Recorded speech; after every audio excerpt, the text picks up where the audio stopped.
کہ سر پراپر کوئی پورے اوورال پورے پاکستان میں کوئی کابینہ کوئی سیٹ اپ نہیں بنا ہے، اس کی کیا وجوہات ہیں؟ اصل بات یہ ہے کہ ہمارا جو مہم ہے وہ رات سے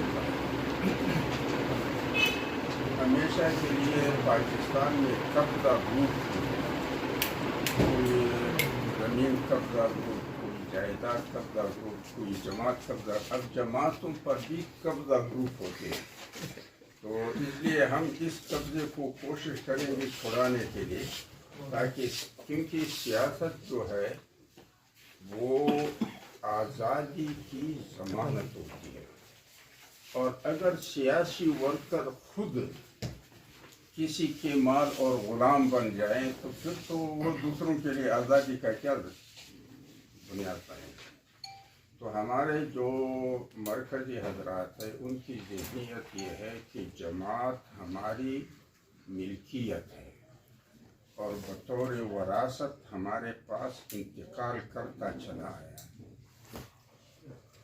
لیکن ہمارا موقف یہ ہے کہ وراثت میں ایک تو ہوتا ہے استحقاق، دوسرا ہوتا ہے انتخاب نہیں ہوتا ہے، اور جس عمل میں انتخاب ہوتا ہے وہاں پہ نہ استحقاق ہوتا ہے اور نہ ہی انتقال ہوتا ہے، بلکہ وہاں اعتماد ہوتا ہے، اور اگر ذہنیت وراثت کی ہو اور دکھاوے کے لیے انتخاب ہو تو پھر انتخاب کو وراثت کے راستے پہ ڈالنے کے لیے راستہ خیانت ہوگا، یعنی دھوکہ اور خیانت ہوگی، اس لیے یہ ہماری بات صحیح نہیں ہے، اور یہی بات ہمارے درمیان اختلاف کا ہے۔ ہم کہتے ہیں کہ رفاقت الگ چیز ہے، مالکیت الگ چیز ہے، اور پھر یہ کہ وراثت کے لیے اگر رسالت میں وراثت ہو تو وہاں پہ بنیاد وحی ہوتا ہے، اور اگر ملکیت میں وراثت ہو تو وہاں پہ بنیاد قرابت ہوتی ہے، اور اگر نہ وحی ہو نہ قرابت، پھر بھی اگر وراثت ہو تو پھر وہاں پہ ضرورت وصیت کی ہوتی ہے، تو یہاں پہ تو نہ وحی ہمیں نظر آتا ہے نہ قرابت اور نہ ہی وصیت، تو یا اصلاح کا ایک عمل سمجھیں کہ تاکہ جماعتیں جو سیاسی ہیں وہ مالکیت کی بنیاد پر نہیں بلکہ رہبریت کی بنیاد پہ چلائی جائیں، کیونکہ جماعتی ارکان آپس میں ساتھی اور رفیق ہوتے ہیں، مالک اور مملوک نہیں ہوتے۔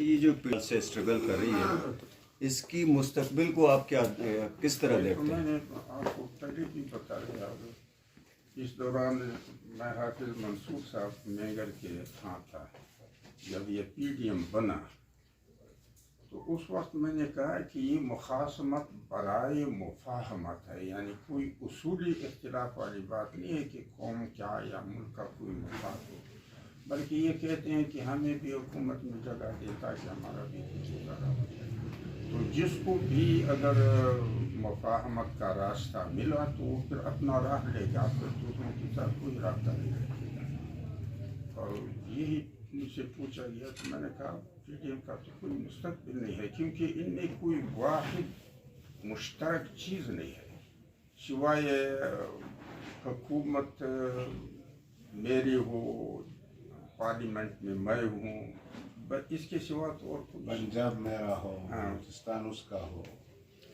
تو اس میں چیرو مری اللہ اس کی مغفرت فرمائے، جب وہ جالا وطنی سے واپس ہوئی تھے تو ایک رسالے میں نے اس کا انٹرویو پڑھی، تو اس کا ایک جملہ میرے دل و دماغ پر اسی وقت سے نقش ہے۔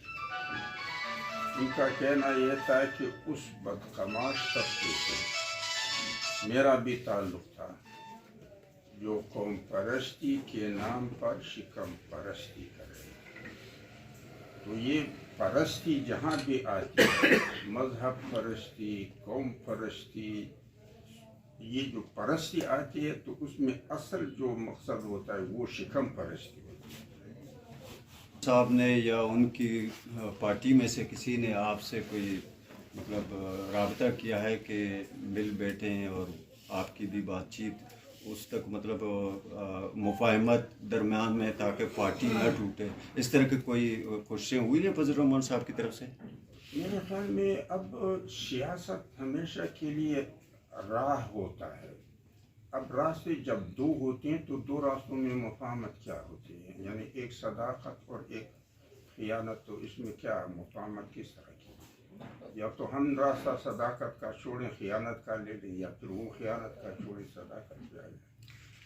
ان کے درمیان مفاہمت کیسے؟ لیکن مولانا صاحب ماشاءاللہ آپ بھی 30 سال سے یہی فضل الرحمان صاحب کے ساتھ رہے ہیں، تو یہ مولانا فضل الرحمان صاحب بھی آج کے نہیں ہیں، تو مطلب اچانک آپ کو یہ 2-3 سالوں سے اس طرح کا خیال آیا؟ پہلے مطلب آپ کو اس طرح کی وہ نہیں تھا کہ یہ واقعی مولانا صاحب غلط ہیں؟ نہیں، وہ ہم ان کو سمجھا رہے تھے اداروں کے اندر سمجھا رہے تھے. اب ہم کہتے تھے مثلاً کئی بار ایسا ہوا کہ مشرف صاحب جب آئے تو اس کو انہوں نے دعوت دی ٹھول میں، اور ہم آئے اور وہاں پہ انہوں نے کہا کہ مجھے نائب وزارت علماء کا عہدہ دیا ہے. تو ہم نے کہا دیکھو سیاست تجارت تو نہیں ہے، اب آپ کو کس چیز کے بدلے میں یہ عہدہ ملے گا؟ آپ کی اپنی قوت نہیں ہے.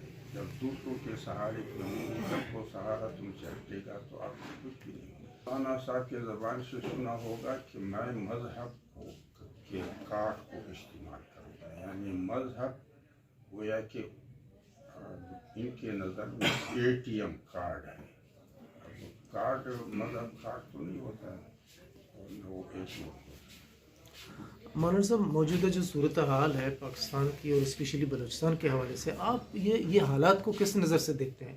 آیا بلوچستان کے جو حالات ہیں یہ مار داڑ سے، قتل و غارت گری سے، کچھ تو خون سے حل ہوگا، دبانے سے حل ہوگا، یا کہ اس میں سیاسی مفاہمت یا کہ ٹیبل ٹاک ہونا چاہیے؟ جو موجودہ صورتحال ہے اسپیشلی پنجگور اور نوشکی واقعہ کے بعد ایسا محسوس ہوتا ہے کہ حکومتی ادارے جو ہیں انہوں نے باقاعدہ ایک تہیہ کر رکھا ہے کہ جہاں جہاں ہم کسی کو بھی مشکوک نظر سے دیکھیں تو ہم اس کو مارنا شروع کر دیں.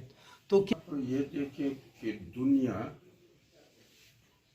بکھری دنیا ہے یا پروئی دنیا ہے؟ دنیا کیسی ہے؟ یہ جو آج کی دنیا ہے یہ بکھری ہوئی دنیا نہیں ہے، یہ UN چارٹر کے ساتھ پروئی ہوئی دنیا ہے. یعنی اصل حاکم نظم اقوام متحدہ کا ہے، اور اقوام متحدہ UN چارٹر کے ساتھ تمام ممالک معاہدوں کے ذریعے سے پروئے ہوئی ہیں.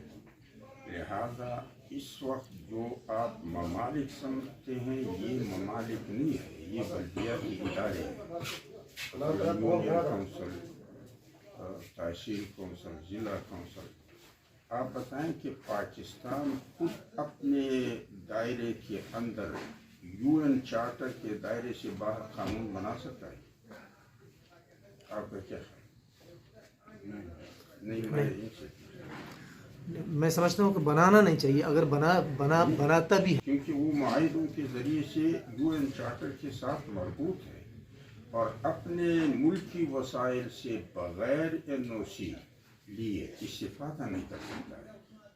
اپنی ملکی ضرورتوں کو باہر ممالک سے بغیر NOC کے وہ لے نہیں سکتا ہے.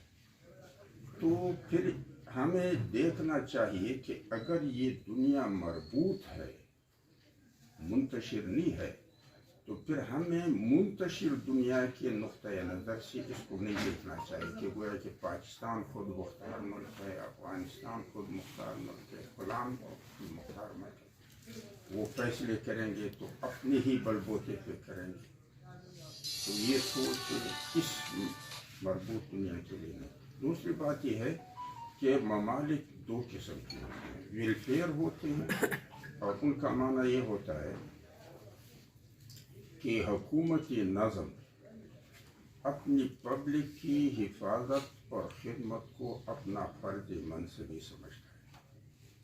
وہاں پہ جرائم ہو سکتے ہیں لیکن مجرم چھوٹ نہیں سکتا ہے اور گم نہیں ہو سکتا ہے. اور بعض ممالک ہوتے سیکورٹی. پاکستان سیکورٹی اسٹیٹ ہے، یہ ویلفیئر اسٹیٹ نہیں ہے. اور سیکورٹی اسٹیٹ کا مزاج یہ ہوتا ہے کہ وہ لوگوں سے کرپٹ بناتا ہے، کارڈ دیتا ہے قاتل کو، ڈاکو کو، بدماش کو، یہ کارڈ رکھو، جو چاہو وہ کرو، لیکن جب میں تمہاری ذمہ کوئی خدمت لگاؤں تو سر جاؤں. تو یہ اس قسم کے ممالک میں مجرم نہ تو پکڑے جا سکتے ہیں، اور اگر پکڑ گئے تو ان کو سزا بھی نہیں ملتی، اس لیے کہ یہ پبلک سے جرائم کرواتا ہے تاکہ اس کے پاس اس کا ریکارڈ رہے اور پھر اس سے سر نہ اٹھا سکے. تو اب سیکورٹی اسٹیٹ سے آپ ویلفیئر اسٹیٹ کا توقع رکھیں، اور یونین کونسل سے آپ ریاست کا توقع رکھیں. یہ توقعات ذرا صحیح نہیں.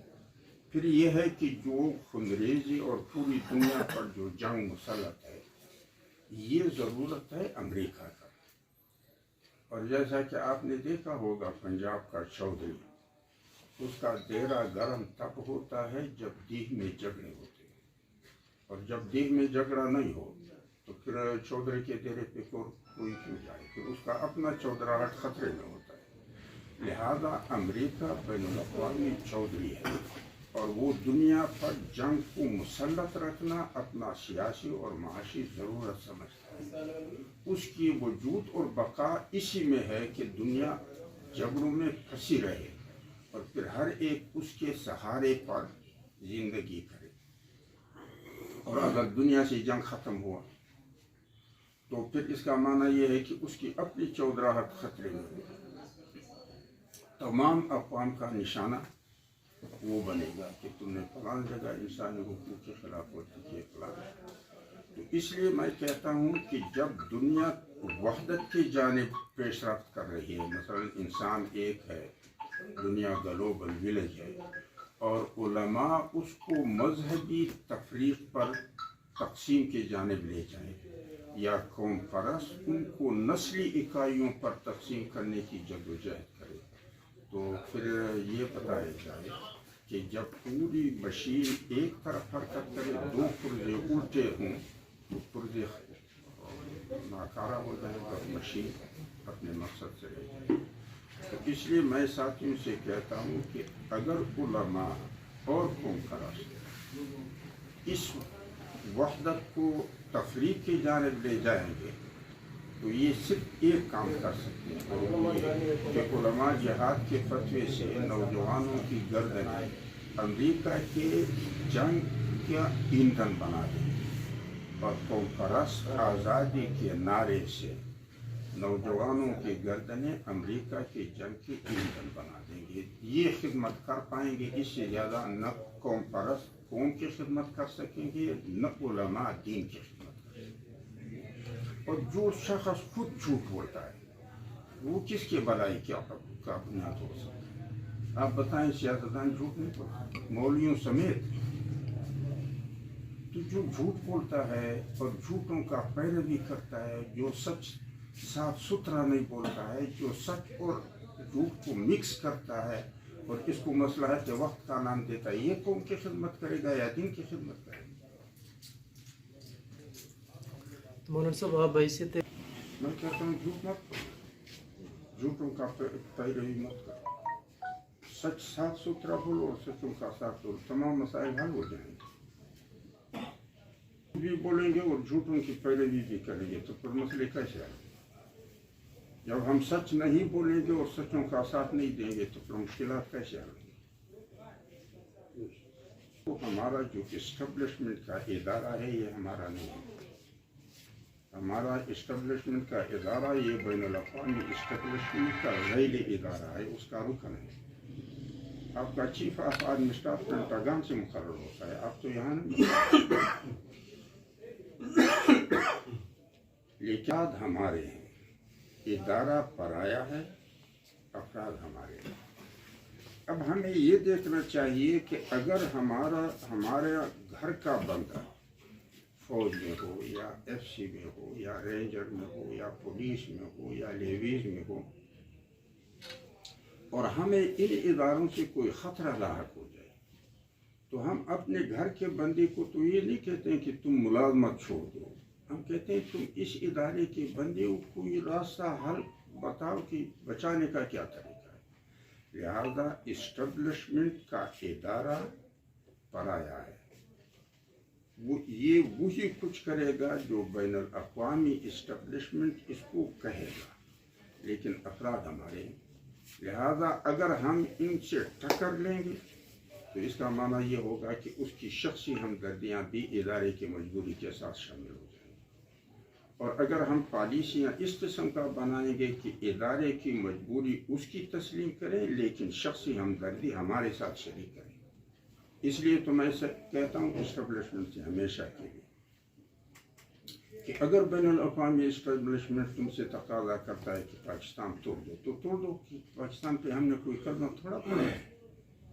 یعنی تقسیم تو ہمیں پسند نہیں ہے، کیونکہ تقسیم سے قوت تقسیم ہو جاتی ہے اور ضعف جو ہے یہ غلامی کی بنیاد بنتی ہے۔ لیکن اگر بین الاقوامی اسٹیبلشمنٹ تقاضا کرے اور آپ اس کو توڑنا چاہیں تو ہم تو بچا بھی نہیں سکتے، تو پھر ضرورت کیا ہے؟ ہماری ضرورت یہ ہے کہ خون ہمارا نہ بہائیں، آبادی ہمارا نہ اجاڑے، عزت ہمارا نہ اجاڑے۔